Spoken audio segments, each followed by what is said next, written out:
라이브 모파 시청자 여러분 안녕하십니까? 가을의 정취가 물씬 풍기는 10월의 첫 주 라이브 모파를 통해 인사드립니다. 저는 아나운서 강영아입니다.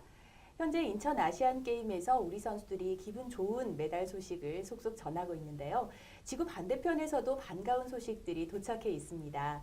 캐나다와 유엔을 방문한 박근혜 대통령과 윤병세 외교장관이 여러 가지 성과를 거두고 돌아오셨는데요. 오늘 라이브 모파에서는 그 현장을 함께했던 두 분을 모시고 자세한 이야기 나눠보겠습니다. 먼저 캐나다 국빈 방문에 동행한 문승현 북미국장님 자리해 주셨습니다. 안녕하십니까? 안녕하세요. 반갑습니다. 자, 캐나다는 지구 반대편에 위치한 우리나라에서 아주 먼 나라인데 한편으로는 100년 동안 우정을 쌓아온 마음으로는 아주 가까운 나라이기도 하잖아요. 네. 캐나다에 대한 간략한 소개를 부탁드리겠습니다. 이게 이제 캐나다가 우리 국민들한테 이렇게 알려져 있기로 아마 제일 좀 이렇게 호감이 가는 나라로 알려진 국가입니다. 네. 그래서 우선 하여튼 캐나다가 이렇게 북미 대륙 저 위쪽에 위치한 나라인데요. 굉장히 국가 규모가 큽니다. 그러니까 러시아 다음으로 이제 국가 규모가 이제 두 번째로 큰 나라가 되겠고요. 네. 대신 이제 상대적으로 이제 국민 수는 저희가 한 5천만이 조금 넘는 인구 수인데 반해서 한 3,500만 정도의 인구 네. 상대적으로 조금 적은 국가입니다. 네. 그렇다 보니까 이제 매년 이렇게 이민을 받아야지 국가의 어떤 경제력 유지가 될 수 있는 그런 성격을 조금 지니고 있는 국가라고 이렇게 이야기 드릴 수가 있을 것 같습니다. 네. 그리고 캐나다는 아시는 것처럼 이제 G7의 어떤 중심 국가이기도 하고요. 세계 한 10위 정도의 경제 규모를 갖고 있는 나라라고 일단 소개를 드릴 수가 있을 것 같습니다. 네. 자, 지금 캐나다에 대한 간략한 소개를 쭉 해주셨는데 SNS를 통해서 이 방송을 직접 시청하고 계신 시청자 여러분께서 궁금한 점이 있으시다면 올려주시면 저희가 문 국장님께 질문을 드려서 답변하는 시간 말미에 마련이 되어 있으니까 참고해 주시기 바랍니다. 자, 캐나다 소개를 쭉 들어봤고요. 자, 우리나라와의 관계를 살펴보면 작년이 수교 50주년이었어요. 새로운 50년을 열어가는 올해 이번 이런 방문이 이뤄지게 된 건데 그동안 우리나라와 캐나다와의 관계 어떤 관계를 유지해 왔습니까? 이제 말씀하신 것처럼 이제 저희가 1963년도에 캐나다하고 이제 수교를 하게 됩니다. 그러니까 이제 작년이 이제 2013년이었으니까 이제 수교 50주년이 되게 되겠죠. 근데 이제 카나다하고 저희하고의 관계는 이제 1세기가 조금 넘는 이런 관계를 유지를 해왔는데 이제 네. 특히 그 구한말 시기에 그 이제 카나다 쪽에서 선교사들이 일단 한국에 많이 좀 이렇게 파송이 되게 됩니다. 그래서 이제 우리가 좀 잘 알고 계시는 어떤 스코필드 박사가 운동 과정에 이게 깊이 이제 관여를 하셨고 네. 그러다 보니까 이제 우리가 33인이 아니라 이제 통상 34인 중에 한 사람이다. 이렇게 좀 칭해지기도 하시는 분이죠. 그래서 네. 우리 이제 국립묘지에 안장이 될 정도로 그 우리 어떤 독립운동, 그 근대화 과정에 상당히 영향을 많이 미치신 분이시고요. 네. 그리고 이제 올리버 에비슨 박사라고 이제 지금 세브란스 지금 연세 그 의대를 이렇게 세우는 과정에 또 상당히 기여를 하셨던 분도 계시고, 그 다음에 이제 게일 박사라고 이제 우리 최초의 그 한영 이렇게 사전을 만드신 데 기여를 하시면서 각종 다양한 어떤 서양 문물을 우리 이제 한글로 이렇게 소개하는데 기여를 하셨던 분들이 많다고 좀 볼 수가 있을 것 같습니다. 네. 이분들이 어떻게 생각하면 한 카나다 관계 1세대라 그럴까요? 우리 어떤 근대화 과정, 독립 과정 이런 데 이제 영향을 미치면서 이제 한과 관계가 일단 시작이 됐다고 볼 수가 있을 것 같고요. 네. 그리고 이제 아시는 것처럼 이제 1900 저희가 이제 그 50년도 한국 전쟁 기간 또 6.25 전쟁 기간 동안에는 카나다가 3대 파병국이었습니다. 한 2만 6에서 7만 명 정도의 이제 군대를 파견을 했고, 예. 516명의 일단 이제 사상자가 사망자가 났었는데요. 네. 그 6.25 과정을 통해서 이제 양국 관계가 이제 더 좀 이렇게 이제 긴밀하게 일단 그 토대를 닦았던 것 같고, 네. 그런 관계가 쭉 발전이 돼서 저희가 이제 지금까지는 통상 한 카나다 관계를 특별 동반자 관계라는 표현을 써왔습니다. 그게 이제 1993년도에 이제 당시 우리 김영삼 대통령하고 카나다 총리하고 양국 관계를 이렇게 규정을 했던 이제 용어가 되겠는데요. 그게 이제 쭉 이렇게 발전이 되어 오다가 그다음 이제 카나다 FTA를 통해서 요번에 이제 대통령 15년 만에 이제 카나다 국빈 방문을 통해서 양국 관계가 이제 한 단계 좀 격상되어 나가는 뭐 이런 상황이 있다고 이야기 드릴 수 있을 것 같습니다. 네. 우리나라가 근대화가 되면서 굉장히 어려웠던 시기에 실질적으로 네. 도움을 많이 주셨던 분들 중에 캐나다 분들이 많으셨군요. 그렇습니다. 예. 네, 마음으로 참 고맙다는 생각이 예, 드네요. 예. 자, 캐나다와 인적 교류도 요즘 굉장히 활발한데 주변을 봐도 어학연수를 캐나다로 가는 경우도 많고 직접 유학을 가거나 워킹 홀리데이를 통해서 예. 가는 학생들 굉장히 많은데 예. 현황이 어떻습니까? 그 이제 이렇게 사실 그 어떤 국가 간의 관계에 있어 가지고 인적 교류하는 게 제일 중요한 부분인 것 같아요. 그게 이제 양국 관계 발전에 굉장히 중요한 토대가 되는데요. 네. 우선 이제 인적 교류를 좀 이야기 드리기 전에 카나다에는 한 저희가 20만 정도의 동포 사회가 형성이 되어 있습니다. 어떤 제 동포 사회로서는 한 네 번째 정도가, 그러니까 미국, 뭐 중국, 일본에 이어서 이제 네 번째 정도의 큰 어떤 교민 사회가 형성되어 있는 지역이고요. 네. 그다음에 이제 말씀하셨던 이제 카나다에 최근에 유학생들이 굉장히 많이 가고 있습니다. 네. 유학생들이 많이 가는 이유는 여러 가지 카나다 그 공적 교육 제도가 갖고 있는 장점, 또 이제 싼 학비 뭐 이런 게 이제 주요 좀 요인이 되는 것 같고요. 말씀하셨던 이제 워킹 할러데이는 저희가 현재 한 12억 정도하고 워킹 할러데이 협정을 맺고 있는데, 지금 카나다 같은 경우에는 저희가 한 5천 명 정도 매년 4, 5천 명 정도를 보내고 있습니다. 네. 근데 이제 한 4천 명 정도를 보내고 있는데 이 숫자 자체가 그 올해 이제 그 이렇게 그 카나다 대사관에서 이렇게 이제 그 이렇게 어떤 홈페이지에 이렇게 오픈을 하는데 네. 거의 한 5분 이내에 그게 다 숫자가 차버릴 신청이 정도. 마감이 된 건가요? 예, 그래서 굉장히 조금 이제 학생들한테 인기가 있는 프로그램인 것 같습니다. 왜 그러냐니까 저희가 통상 이제 워킹 할러데이 프로그램 때문에 이게 이제 여러 가지 사고 이렇게 이런 소식도 있고 그런데, 카나다 같은 경우는 워낙에 치안이 이제 잘 돼 있는 국가가 되다 보니 학생들이 네.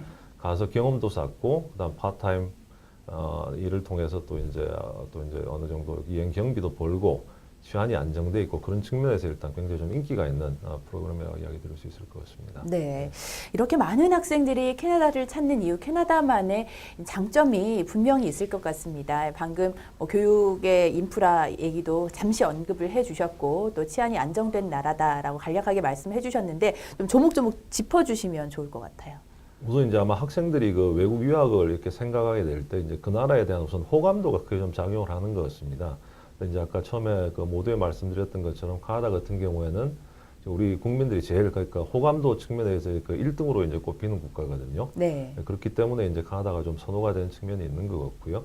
그다음 두 번째로는 이제 그 아까 이야기 드렸던 이제 우리 한국 학생들이 그 우선 영어 교육에 대한 열의가 크다 보니까 특히 이제 미국식 영어, 이제 영국식 영어가 아닌 네. 그런 영어를 배울 수 있다는 장점. 그다음에 카나다가 이제 어떤 미국하고 상대적으로 비교를 해봤을 때 공적 교육 시스템이 굉장히 잘 돼 있는 나라입니다. 네. 그리고 상대적으로 좀 학비가 싸다는 점, 아. 뭐 이런 것들이 이제 복합적으로 작용을 해서 예. 한국 학생들이 이제 많이 좀 카나다 쪽으로 유학을 하고 있는 것 같고요. 네. 그다음 이제 카나다 내에 어떤 유학생 수를 좀 이렇게 본다 그러면은 지금 이제 저희가 과거 한 10여 년간은 계속 2위 자리를 유지를 했어요. 그러니까 중국 다음에 한국인 유학생이 제일 많은. 근데 최근에는 이제 중국, 인도에 이어가지고 한 3위 정도의 자리를 유지를 하고 있으니까 굉장히 예. 우리 유학생 수가 많다고 이렇게 보시면 될 것 같습니다. 그렇네요. 예. 그리고 뭐 제가 듣기로는 아까 이민을 매년 20만 명 정도 예, 받는다고 예, 하셨는데 예. 역시 교육 분야에 있어서도 유수의 세계 석학들을 또 모시기도 한다고요. 맞습니다. 예, 네. 예. 그래서 굉장히 그 대학에 있는 그 어떤 교수진들이 네. 그러니까 저희가 통상은 이제 미국 뭐 하버드다, 뭐 프린스턴이다, 뭐 이런데 예일이다 이런데 좋은 교수들이 많다고들 생각을 하는데 그렇죠. 못지않게 좋은 교수진들이 카나다에 많고요. 특히 이제 카나다 같은 경우는 이제 노벨상 수상 숫자에 있어가지고 네. 정말 세계 한 7, 8위 정도 아마 수준을 유지를 하고 있는 것 같습니다. 예, 그래서 이제 굉장히 좋은 그 어떤 교수진들도 있고 이래서 그런 요인들이 이제 복합적으로 작용을 해서 이제 우리 한국 학생들이 많이 좀 선호를 하게 되는 것 같습니다. 네, 그렇군요. 자, 이처럼 오랜 역사도 가지고 있고 활발하게 인적 교류도 이루어지고 있는 한국과 캐나다. 과연 외교 관계는 어떤지 지금부터 좀 조목조목 짚어보겠습니다. 과연 캐나다는 우리나라를 어떤 외교 상대로 인식하고 있고 우리나라에게 어떤 외교 정책을 펼치고 있는지 말씀해 주시죠. 카나다는 아까 제가 이제 우리 6.25 기간 동안에 이제 3대 참전국이라는 말씀을 드렸는데요. 네. 그러니까 뭐 저희가 이제 뭐 이렇게 카나다 관계가 그 미국처럼 이제 동맹 관계는 아니지만은 저희가 통상 이제 영어로 표현을 하자면 alliance forged in during the war 뭐 이런 표현을 좀 쓰고도 있고 네. 있습니다. 근데 이제 카나다 같은 경우는 이제 전통적으로 저희의 대북 정책, 대외 정책에 대한 이제 거의 뭐 예외 없이 이제 확고한 지지 입장을 좀 이렇게 표명을 하고 있는 국가이고요. 예. 그다음에 이제 그 제가 여기 주한 대사하고 이렇게 좀 자주 이렇게 만나서 이야기를 하다 보면은 네. 이렇게 저런 표현을 참 잘 쓰더라고요. 한카 관계는 이렇게 천부적인 파트너다. 왜냐니까 이제 서로 간에 막 경쟁을 하는 관계가 아니고, 네. 그러니까 이제 예를 들어서 우리는 뭐 이렇게 좀 IT라든지 뭐 산업 분야에 좀 장점이 있으면은 카나다는 목재라든지 에너지 이런 분야에 장점이 있어서 서로 간에 이렇게 보완성이 있는 구조를 갖고 있기 때문에 네. 그러니까 카나다가 굉장히 상호 보완성을 갖고 있는 관계다. 이런 이야기를 많이 좀 하고 있는 것 같습니다. 네. 그래서 어떤 우리 대외 정책에 대한 확고한 지지 국가라는 거, 네. 6.25 때 저희하고 같이 했던 국가라는 거, 그리고 이제 그 어떤 상호 보완적인 경제 구조를 갖고 있다는 거. 그래서 나중에 좀 뒤에 뭐 이야기가 나올 수 있을지 모르겠습니다만 최근에 이제 FTA 이게 정식 서명으로 인해 가지고 양국 관계가 이제 훨씬 더 이렇게 넓은 단위로 또 깊게 이렇게 발전해 나갈 수 있는 그런 토대가 좀 마련됐다고 일단 저는 좀 평가를 하고 있습니다. 네, 여러 분야에서 경쟁 관계이보다는 보완 관계이기 때문에 네. 마음으로 더욱더 친근하게 느낄 수밖에 그런 것 없겠네요. 같습니다. 네. 예, 예, 예. 자, 하퍼 총리가 한국과 캐나다의 정상들이 1년 안에 상호 답방한 유일한 경우라고 말씀을 하시면서 오늘은 역사적인 날이다라고 평가를 한 바 있거든요. 이렇게 빠른 시일 내에 캐나다를 우리가 답방을 한 이유가 있는지, 그리고 외교적으로 1년이란 짧은 시일 내에 상호 답방하는 것이 어떤 특별한 의미를 가질 수 있는지 말씀해 주시죠. 뭐 저는 이제 카나다 업무를 담당하는 이제 담당 국장으로서 좀 뭐 굉장히 크게 좀 의미를 부여를 하는데요. 네. 우선 하여튼 뭐 그런 사례가 없었던 것 같습니다. 1년 기간 동안에 양 정상이 작년 10월달에 저희가 이제 에이펙 정상회의 함께 정상회담을 양대 정상회담을 이제 개최를 한 바가 있는데요. 예. 그렇게 따지면은 한 1년 새에 정상회담을 3차례나 이렇게 한 경우는 이제 굉장히 좀 드문 케이스라고 생각할 수가 있을 것 같습니다. 네. 물론 이제 그 이면에는 이제 FTA 그 협상하는 게 이제 굉장히 중요한 요소로 좀 작용을 했던 것 같고요. 저희가 이제 올 초 3월 그 초에 카나다 하퍼 총리가 한 2주 정도 저희한테 통보를 하고 한국을 방문하고 싶다. 이렇게 해서 이제 저희가 이제 그 준비를 하는 과정에 굉장히 좀 애를 먹었던 그 경험이 있었는데요. 네. 그것도 결국 이제 FTA가 타결이 되면서 카나다로서는 이제 그 아시아 지역에서 처음으로 저희하고 이제 FTA 타결하게 되는 케이스가 되는데요. 네. FTA 타결이 됨으로써 카나다도 한국과의 그 관계의 중요성을 훨씬 더 이렇게 인식을 하게 된 것 같고, 저희도 이제 그 이번 대통령이 국빈 방문하신 게 15년 만입니다. 네. 그래서 저희도 이제 그 카나다의 관계를 좀 새롭게 설정해 나갈 필요가 있다. FTA 타결을 통해서. 그래서 이제 1년 새에 3월달, 9월달 이렇게 두 차례 양국의 정상 교환 방문이 있게 됐고, 그런 네. 제반 측면을 감안을 해서 이제 하퍼 총리께서 이제 오늘이 굉장히 그 스페셜 데이다, 특별한 날이다, 양국 관계에 있어가지고 그런 표현을 썼던 것으로 일단 그렇게 이해를 하고 있습니다. 네. 예. 조금 전에 말씀해 주셨다시피 1993년에 우리나라와 캐나다가 특별 동반자 관계를 수립을 했습니다. 이번 방쾌 때는 전략적 동반자 관계로 한 단계 격상이 됐다라고 볼 수가 있겠는데 이 특별과 전략적이라는 이 용어 사이에 차이점이 있다면 궁금해요. 설명을 부탁드릴게요. 근데 뭐 사실 이제 그 이렇게 저희가 전략적 동반자 관계라는 표현을 쓸 때 네. 여러 가지 이제 요인이 고려가 됩니다. 그런데 이제 저희는 특별히 이제 예를 들어서 어떤 막 이렇게 우선 순위를 정해서 뭐 이런 첫 번째 카테고리에 있는 나라든 전략적 동반자 관계고 그 다음은 뭐 또 다른 관계 이렇게 이제 국가 간 관계를 설정하고 있지는 않습니다. 아, 단계가 있는 건 아니군요. 그건 아닙니다. 예. 예. 그래서 이제 중국 같은 경우는 보니까 이제 그렇게 자기들이 쓰는 용어에 따라서 이제 그 일종의 국가별로 자기들이 중요성을 이렇게 부여를 하고 있는데요. 저희는 그거는 아니고, 네. 그러니까 통상적으로 일단 그러니까 이제 뭐 동반자 관계다 이런 표현을 쓸 때는 양국과의 어떤 친밀도, 뭐 이제 어떤 가치를 공유한다는 측면을 포함을 해가지고 어떤 그 인적 교류라는 측면, 역사적인 근원 이런 걸 다 이렇게 통틀어서 굉장히 좀 친밀한 관계에 있을 때 이제 정상회담 계기 등을 통해 가지고 이제 동반자 관계라는 표현을 쓰게 되고요. 예. 거기에 이제 소위 말해서 전략적 동반자 관계나 전략적이라는 표현 자체는 여러 가지 양국 관계가 그냥 이거 감정적인 어떤 친밀감을 넘어서서 어떤 정치적인 그리고 이제 경제적인 측면에 있어서 굉장히 전략적인 중요성을 상호간에 좀 갖게 됐다 하는 의미를 좀 지닌다고 볼 수가 있을 것 같습니다. 네. 그래서 아까 이제 설명을 드렸듯이 93년도에 저희가 이제 스페셜 그 뭐 파트너십, 특별 뭐 관계, 뭐 특별 동반자 관계 이런 표현을 썼었는데 네. 저희가 이제 이번에 그 FTA 이제 타결 또는 그 정식 서명 이런 등의 계기를 이렇게 감안을 해서 양 관계를 좀 새롭게 규정하라고 이제 앞으로 올해가 이제 새로운 50년을 여는 이제 첫 번째 해가 되게 되는데요. 네. 그래서 이제 양 관계를 좀 더 이제 포괄적으로 발전시켜 나가자 이런 의지를 담은 그 이렇게 양 관계에 대한 어떤 그 개념 설정이라고 이렇게 볼 수가 있을 것 같습니다. 네, 예. 그러면 좀 소프트한 개념에서 나아가서 예. 실질적으로 우리가 경제적인 도움을 주고받는 예. 그런 역할까지 발전을 했다라고 예. 관계를 규정을 할 수가 있겠네요. 예. 자, 캐나다를 방문한 박근혜 대통령, 우리 동포들을 만나는 것으로 첫 일정을 시작했습니다. 한인 사회 규모가 점점 더 커지고 있고요. 캐나다 내에서 한국 사람들의 정치 참여도 굉장히 늘어나고 있다고 하거든요. 한인들의 경제적, 사회적 지위 캐나다 안에서 어떻습니까?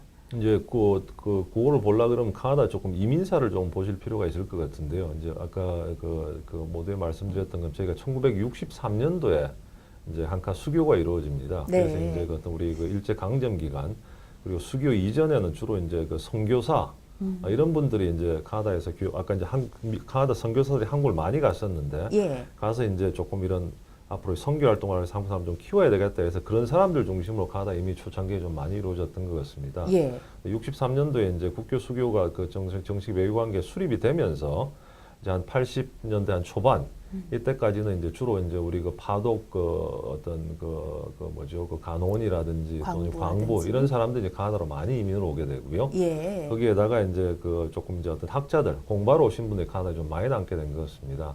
그리고 이제 83년 이후에는 주로 이제 약간 어떤 그 이렇게 어떤 전문 분야에 대한 이민 투자 이민 네. 이게 좀 많이 이루어졌던 것 같고요. 그리고 이제 90년대 넘어가면서 주로 이제 어떤 그 학생들 교육에 조금 중점을 둔 이런 이민들이 많이 좀 이루어져 왔던 것 같습니다. 네. 전반적인 그런 이렇게 추세를 본다 그러면은 우리 카나다 그 이제 동포 사회도 뭐 다른 북미 지역, 미국 지역 동포 사회 이제 비슷하게 지금 이제 점차 이제 그 전문직 2세, 3세들을 통해서 전문 분야로 이렇게 좀 그 우리 동포들의 그 어떤 역량이 강화돼 나가는 경향이 있고요. 네. 그런 게 이제 대표적으로 이제 하나 좀 들 수 있는 게 그 연하 마틴 그 상원 의원 같은 분 한국계 그런 분이 이제 그 하퍼 총리가 이제 상원의로 지명을 하는 그런 좀 계기가 됐다고 이렇게 좀 생각이 됩니다. 네, 전문직을 통해서 캐나다 내에서도 영향력을 점점 더 확대해 나가고 예. 있는 그런 예. 한인 사회의 특징을 말씀을 네. 해주셨습니다.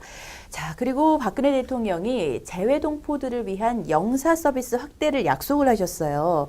맞춤형으로 마련을 하겠다라고 하셨는데 어떤 서비스들이 예정이 되어 있습니까? 이게 이제 뭐 저기 대통령께서 이제 이제 작년 취임하시고 나서 저 외교부에 대한 가장 큰 주문이 네. 그러니까 하여튼 이렇게 영사 서비스, 동포 중심의 서비스, 현장에 맞는 서비스, 실용적인 서비스 하여튼 이런 개념을 굉장히 많이 강조를 하셨던 것 같습니다. 네. 이번에 이제 가셔서 첫 행사도 일단 그 하나다 동포 사회하고 일단 그 동포 간담회, 만찬 간담회 개최를 하신 바가 있는데요. 네.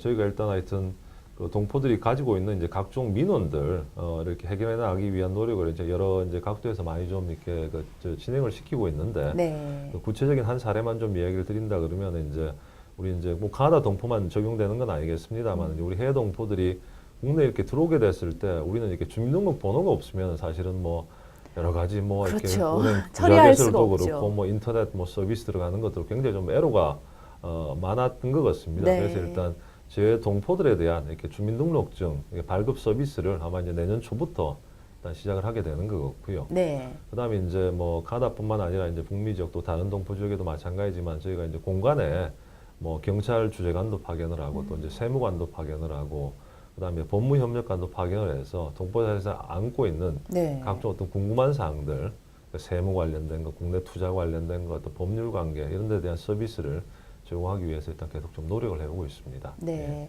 결국에는 외국에 살고 계시지만 한국을 우리 고향처럼 생각하고 좀 더 가까이 느끼고 방문하실 때 불편함이 없도록 하기 위해서 다양한 서비스들을 마련하겠다라고 약속을 하신 것 같습니다.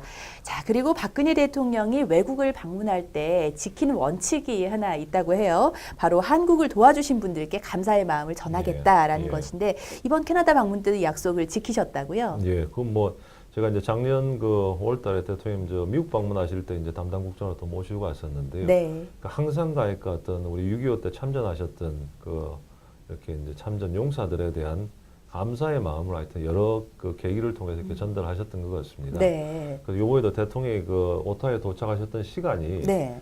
토요일, 일요일 주말이었기 때문에 실질적으로 이제 공식 일정 월요일 날 시작이 됐었습니다. 네. 그래서 그 공식 일정이 저기 이제 화면에도 나오는 것 같은데요. 아, 네. 예, 공식 첫 번째 일정으로 이제 저 참전 참전 헌화 전쟁 기념비 헌화하는 네. 일정을 가지셨습니다. 그래서 그 참석을 했던 그 10여 분에 이르는 그 카나다 참전 용사들하고 일일이 다 이제 악수를 하시고 네. 하여튼 thank you for your service 뭐 이렇게 이제 영어로 표현하시면서 하여튼 그 우리 한국민의 그 카나다 참전 용사들의 고마운 마음을 이렇게 또 깊이 이렇게 좀 전달하셨고요. 네. 그다음 이제 하퍼 총리하고 이어서 이제 진행된 이제 정상회담 때도 하퍼 총리께서 이제 저런 우리 대통령님의 제스처를 카나다 국민에 대한 제스처 자체를 굉장히 좀 높이 네. 평가하고 이렇게 고맙게 이렇게 생각하는 이런 이렇게 표현들을 하셨던 것 같습니다. 네. 한 번 더 짚어주셨군요, 총리께서. 네, 그렇습니다. 네. 예, 예. 자, 캐나다와 FTA를 체결했다는 점, 뭐 짚고 넘어가지 않을 수 없는 아주 가장 큰 성과라고 볼 수가 있을 텐데, 자, 2005년에 한 캐나다 공청회를 시작으로 협상이 시작됐는데 무려 9년이 걸렸습니다. 그리고 그동안 오타와와 서울을 서로 오가면서 14차례 협상을 진행을 했는데요.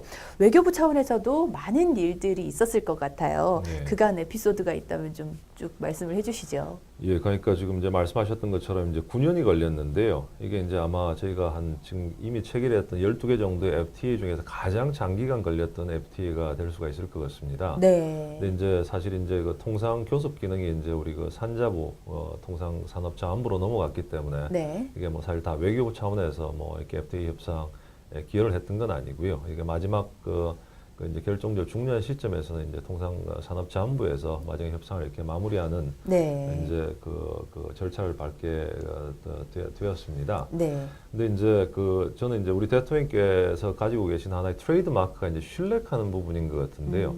그게 이제 이 한 카나다 FTA 협상을 체결 마지막으로 이렇게 딱 이렇게 점을 딱 찍는데 굉장히 크게 작용을 했다고 생각합니다. 이제 그 작년 10월달에 에이펙 계기에 그 한카 정상회담을 이제 가지게 됐는데요. 네. 그 전까지 이제 FTA 진전이 안 돼가지고 여러 가지로 조금 하여튼 어려운 상황이 이제 계속이 됐었습니다. 그래서 제가 이제 그 담당 총리 외교부 장관하고 이제 정상회담 전에 따로 만나서 네. 이렇게 저런 이야기를 했더니 저쪽에서 어떤 의구심을 계속 가지고 있냐니까 네. 한국 정상이 이렇게 뭐 이거 연말까지 그 마무리 짓겠다고 약속을 했는데도 그 약속이 잘 안 지켜진다. 이번에 또 어떻게 믿느냐.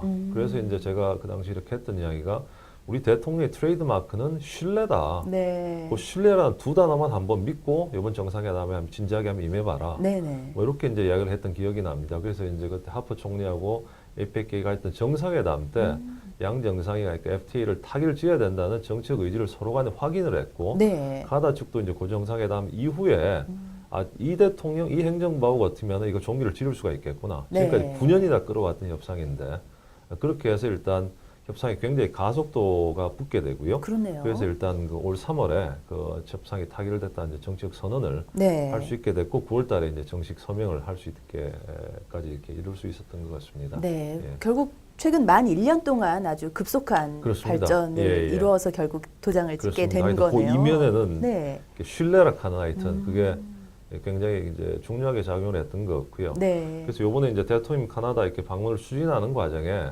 저희가 이제 그 유엔 총회 계기에 카나다를 방문했던 정상이 한 5분이 넘습니다. 외국 정상이. 네. 그래서 저희가 그냥 카나다를 좀 방문했으면 좋겠다. 그랬더니만은 이제 하퍼 총리가 보고를 받고 박 대통령이 오시면 무조건 이거 국빈으로 해라. 그래서 이번 행사 자체가 이렇게 그냥 통상적인 뭐 공식 방문이다. 그러니까 실무 방문이 아니라 국빈 방문으로 일단 준비가 됐고 네. 그래서 일단 훨씬 이제 격조가 높은 일단 카나다 측으로부터 대접을 받았다고 그렇게 생각하고 있습니다. 네, 그렇군요. 자, 그러면 이번 FTA 체결을 통해서 양국이 얻을 수 있는 이익이 분명히 많을 것 같아요. 예, 예. 어떤 기대를 하고 계십니까? 이제 아까 이야기 드렸던 것처럼 양국 경제 구조가 이제 상호 보완적인 구조를 갖고 있기 때문에요. 저희는 이제 분명히 이제 어떤 그 자동차라든지 또 섬유라든지 또는 자동차 부속품이라든지 저희한테 좀 저희가 경쟁력이 있는 여기에 대한 카나다 수출이 이제 상당히 늘어날 걸로 기대를 하고 있고요. 네. 상대적으로 카나다는 이제 뭐 농산물이라든지 또는 이제 축산물 이런 데 대해서 이제 경쟁력이 있는 국가니까 거기에 대한 이제 우리 수입이 늘어남으로써 네. 전반적으로는 양국 간의 어떤 그 트레이드 볼륨이라든지 무역 규모라든지 또는 어떤 서비스 어떤 이런 규모가 이렇게 그 많이 확대해 나갈 것으로 어떤 투자와 함께 많이 확대해 나갈 것으로 좀 그렇게 기대를 하고 있습니다. 네. 근데 이제 그 한카 FTA 의미가 이제 단지 어떤 그런 경제적인 측면에서만 국한시켜서 볼 건 아닌 것 같고요. 그 이제 저희가 이번 그 한카 FTA 체결을 계기로 양국 관계를 이렇게 격상을 시키고 또 대통령 국빈 방문이 이루어지고 네. 이렇게 됨으로써 양국 관계가 이제 그 양자 또는 지역 글로벌 차원에서 이렇게 포괄적으로 발전해 나갈 수 있는 그런 중요한 계기를 마련했다는 점에서 또 FTA에 또 중요한 의미가 있다고 그렇게 이제 생각하고 있습니다. 네. 양국 간 서로 보완적인 수출 수입 품목이 있기 때문에 서로에게 도움이 많이 될 거다라고 말씀을 하셨고요. 자, SNS로 실시간으로 이 방송을 보는 분들이 질문을 주시고 계십니다. 네. 그 중에 하나를 좀 여쭤보고 싶은데요. 자, 대부분의 국민들이 한 캐나다의 FTA에만 초점을 맞추고 있는 것 같은데 다른 부분에서의 국익 어떤 것들이 있는지 궁금하다고 페이스북을 통해서 이기국 님이 질문을 주셨습니다. 예.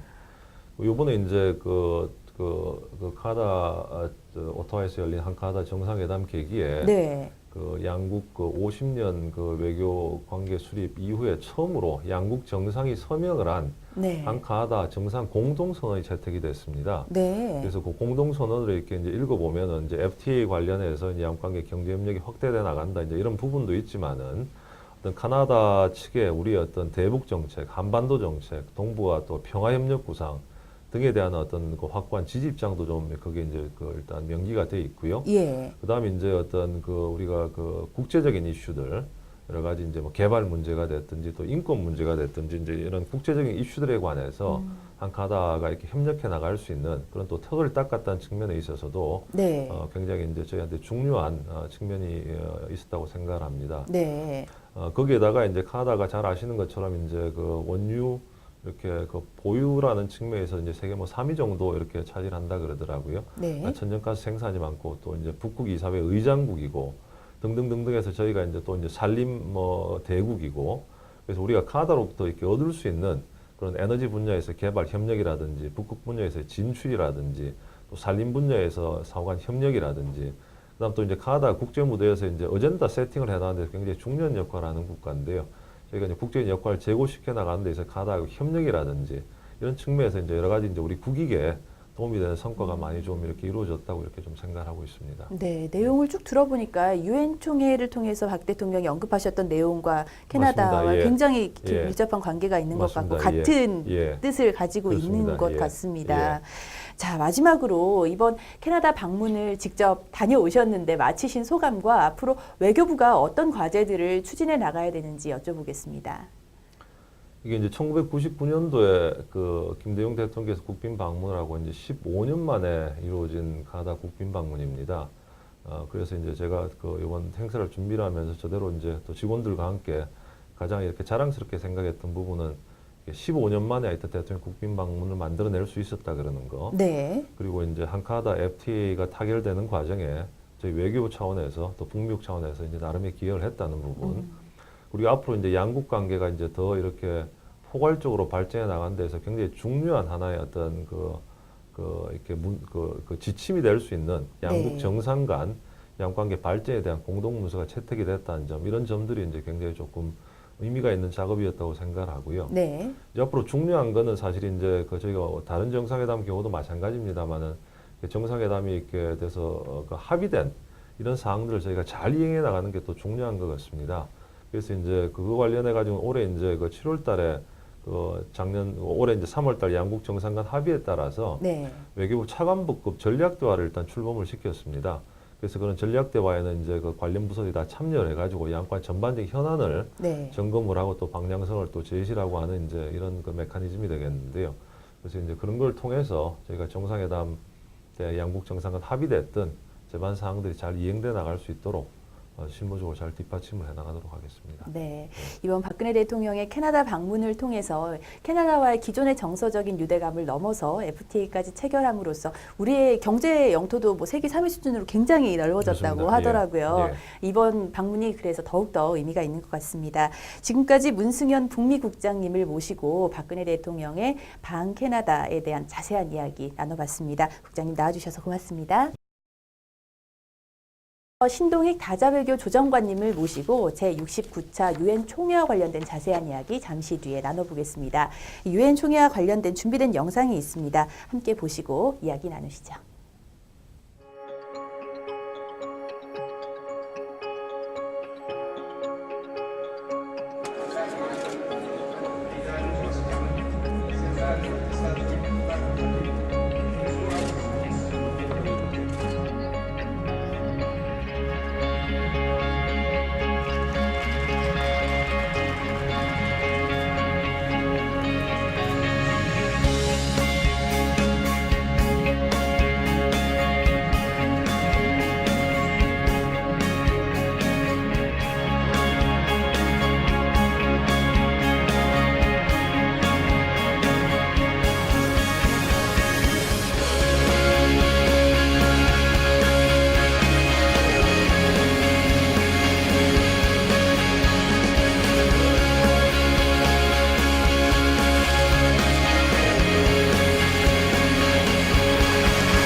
Mr. President, we are here today to tap into our collective wisdom as we take on an emerging challenge to peace and security in our world. ISIL and terrorist fighters from around the globe are endangering Iraq. This isn't simply a threat to one country or one region. It affects us all. Today's meeting, coming as it does, soon after President Obama's ISIL strategy and the latest action, couldn't have come at a better time. 9/11 brought the fight against terrorism to the top of the global agenda, a cause that this Council has been key to advancing. For Koreans, ISIL's brutal slaughter of innocent people is an appalling reminder of a similar fate that befell our own citizens 10 years ago. There can never be any excuse for trampling the norms of humanity and the random killing of women and children. They go against what Islam stands for, what civilization stands for, and what humanity stands for. Foreign terrorist fighters serve as their minions. They slip across borders to spread terror. They are a scourge to mankind. Ladies and gentlemen, today's milestone resolution highlights the need for greater cooperation to better roll back this threat. These include information sharing, border control, tackling violent extremism, and law enforcement. Korea will implement it thoroughly. Those involved will be brought sternly to justice and their funding blocked. Nor can we neglect the more fundamental approach of dealing with the conditions that conduce to terrorism. getting rid of poverty, and making development sustainable. These are essential if we are to address the root cause of terrorism. Korea is a partner in this campaign. We are increasing our ODA to least developed countries, and we are giving humanitarian aid to countries threatened by ISIL and foreign fighters. We must go further. We must remain ever vigilant against cyber and nuclear terrorism and the utter chaos and destruction they could unleash. All too often, cyberspace